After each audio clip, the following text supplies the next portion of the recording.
It worked pretty well, huh? How's it going, guys?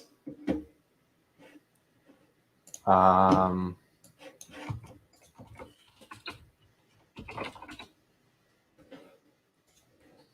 it's working, I think.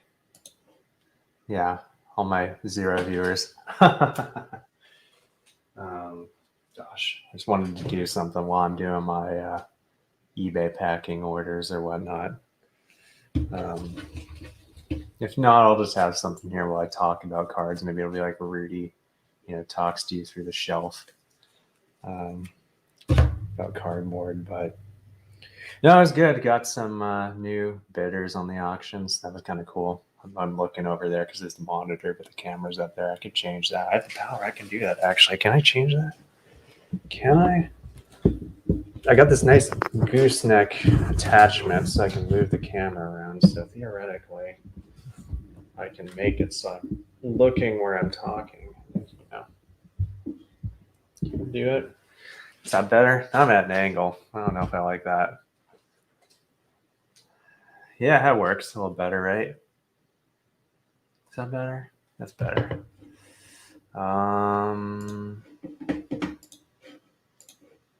All right. Well, should we get to the orders? Yeah, we had a few graded orders go through today for SWCCG. I think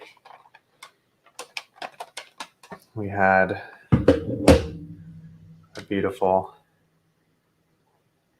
Reflections 1. It is the future you see foil. The objective card from Death Star 2. There's good in him, I can save him. It's classic, right? The Yoda's hut from Reflections. And the big boy, Chonker, Boss Nass, Heat Palace. Alternate image, yeah, went for 175. So yeah, thanks for making it a entertaining Sunday. Certainly something to end the weekend well on before we go into our holiday grind. I know many of us are trying to survive this holiday season, right? You get some time off and then you go back to work and you're like, oh, it's kind of nice resting, but got to get some work done as well. But it's hard to do that when you're full of turkey and gravy and all that good stuff. Maybe for me it is. Maybe for some of you, you're got a really good metabolism and you just keep on trucking no matter what. But as for myself, it's a little bit more difficult. Got some Pokemon auctions that also went up this week. Some of them were more, I don't want to use the term dud. I mean, that's not really very nice, but they certainly weren't grades you aspire to get. And, probably some of these I was just kind of going through pretty quickly as I was submitting. So, this one's gotten EX5 grade on this Gurin City Blaine's Vulpix Japanese card. It's probably got some damage on there somewhere. Oh, yeah, there we go. Nice. Yeah, it's probably pretty hard to tell on that camera, but it's got a nice crease. Yeah, there you go. You can see it there on the side of the card. So just things like that. I'll try and get some of those out today. Send them out. Yeah, try and get some guests on the show this week. Got something we're working on later with Cameron McMillan, or Cam. He was on the show the other week about his SGC returns, and he'll be there. Hoping to get Andy Talaga. He's got a massive collection of all sorts of things, so it'll be interesting to see some of the pieces that maybe he has to show to us. Also got getting JP on there, JP Peltier. He's admin on the oh yeah, there you go. Got a message from Matt. yeah, that'd be good. With Cam Shaw, some autos. Yeah, that'd be good. Like doing some stuff this week. So, just trying to see if we can get going here. Try and make this more of a regular thing. It's hard right now. I'm kind of between places, and things are just really unorganized. So I really kind of come over here to work and work and ship things. So I've got my massive unorganized shelf of cards over here. Although it is somewhat organized, it's just not that great. It gets more organized at times. Right now it's a little unwieldy. I mean, these piles are clearly organized. Like, this is a pile of Yodas right here. You got your Yodas and stuff like that. So it's not totally a shit show, but it's not wonderful either. But yeah, I just thought I'd throw this up here and get some content on the channel. I mean, what is there really to discuss these days? Like, probably have some people coming from Pokemon land where all the modern product is getting printed into the ground. Like, I know sometimes I buy Pokemon cards for kids to open. Like the Vivid Voltage, man, that one really got hit hard. For a while, I wasn't sure I'd be able to get that one because it was, I think, over $250 for a modern Pokemon booster box, which is insane because they normally go for like 80 to 90 bucks. And now it's finally fallen back. But of course, you feel terrible for the people who bought them at like $250 a booster box. And now they're about $100, right? I mean, that's kind of, again, kind of the mentality at the moment of, I say investing, but it's not really investing. It's pretty much just gambling, where everyone's trying to find the next big thing that'll go up to the moon, like, Bitcoin or whatever, where they can just get rich quick. And I mean, it can certainly happen, as we've seen in the last few months, but it's hard to kind of predict that thing. I mean, if you could, then of course everyone would jump to it, and then it wouldn't really be an opportunity anymore. So yeah, I don't know. It's interesting. I think Star Wars, I mean, financially speaking, Star Wars CCG is doing pretty well if you're thinking about it in terms of just investments. Like, if you're just thinking purely in terms of like money, I think it shows a lot of promise, right? I mean, that figure that Cameron posted about how a Captain Han went for, I think, like, when was that? Was it last year? It's October. I don't even know, but it went for like 20 something dollars. And just recently there were a couple of them that went for 130. So, Captain Han Solo, it's a beautiful card, because this was the non-foil variants. That would be like the Cloud City card. And it's a great card, iconic Han Solo card from a great movie. Empire Strikes Back, of course, is probably the most critically acclaimed of the whole, well, not just trilogy, but probably the whole series of movies. But yeah, Cloud City was kind of printed quite heavily. So it's not exactly a rare card, but it's a very desirable one. Print quality in Cloud City, I'd say, is kind of like middle-ish. Like, I don't really get many like gem mint ones out of packs, but they're not exactly like Premier, where you get it and you're just hoping it's not got some sort of weird damage on it. So it's an all right condition set. So I'd say 9 is like, probably a fairly typical. I mean, you could hope to get a 9 out of a pack, I think, fairly regularly. But yeah, it's really promising, and it shows me that probably, if I had to guess, that the booster boxes are probably undervalued at like whatever $300 that they kind of go for. Because if you can get a Captain Han 9 for like what, $130, let's say grading goes back to like $20 a card. Like, raw Captain Han Solos are not that much. They're probably like, I don't know, like, what do you think? Like $10 a card? Something like that. Well, let's just say you opened up, let's go beyond that. Let's just say you opened up a Cloud City booster box, right? Well, Boba Fett's probably the number 1 card, right? So I have to imagine if Captain Han's going for like 130, Boba is probably like, and I sold like a Boba 9 for like maybe a bit over 100, maybe 120 the other week, and I was thinking it was a little bit low. $6 a card I'm getting from Matt Manny. $6 a card. It's a cheap ass card. Yeah, exactly. So they're not that expensive, and they're fairly, they're not that difficult to find. So like, if you open a Cloud City booster box, right, let's say you're hoping for like probably 9s. If you're unlucky, an 8. If you're lucky, probably like a 10. Like most likely going to get a 9, I guess. So, and you get, I think, 60 rares with a booster box out of the 80 possible.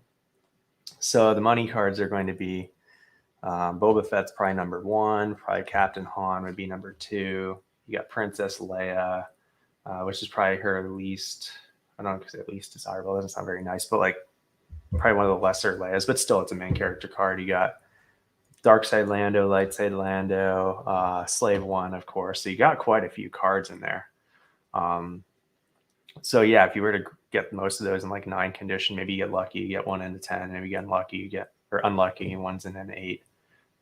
You know, you could do pretty well. So I think that, yeah, like maybe for something like that, the sealed box might be pretty undervalued from that perspective. But again, we'll have to see how things evolve there, and if, you know, grading keeps going as it kind of is growing right now, as people kind of get used to it and figure out how much they kind of value it.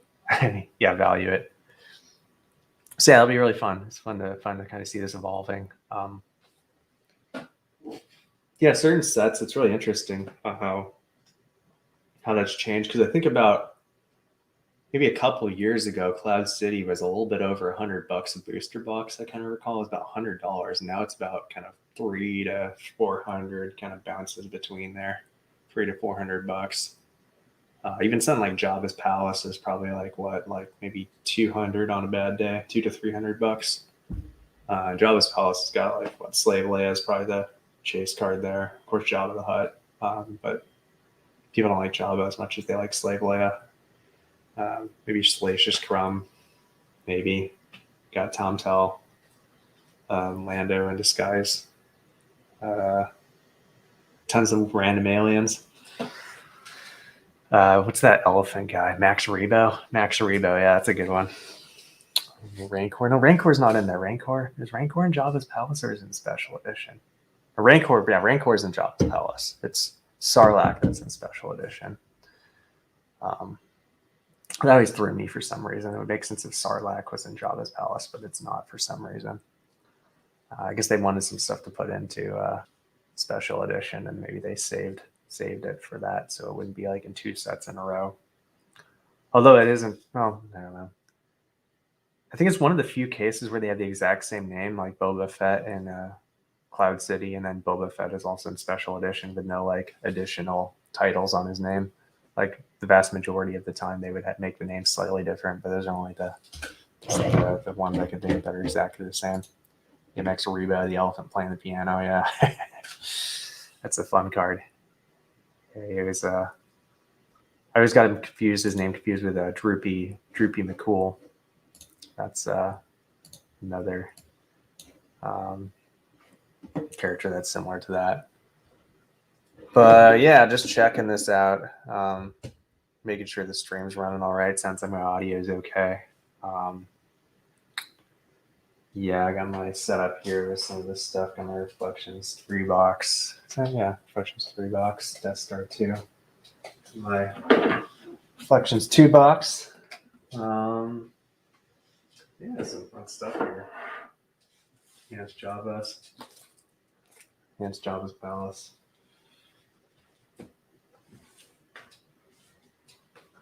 Just going through sorting some cards the other day here, trying to pick out some of the ones with foil lines. Some of those I put into the repacks I like to give out with the cards to distribute the cards that I don't, if I don't really want to grade them, and I don't, if they're not something super, super valuable, right? I might as well just get them out there, that sort of thing. So anyhow, glad I actually got a couple of viewers there. I'll probably just leave this video on there as just something to occupy space. And hopefully it wasn't been too boring of a chat. Yeah, I'll hopefully have some interesting conversations coming up this week with some of the folks in the graded Star Wars community. I've definitely joined the Facebook group if you haven't. It's got a lot of good resources there.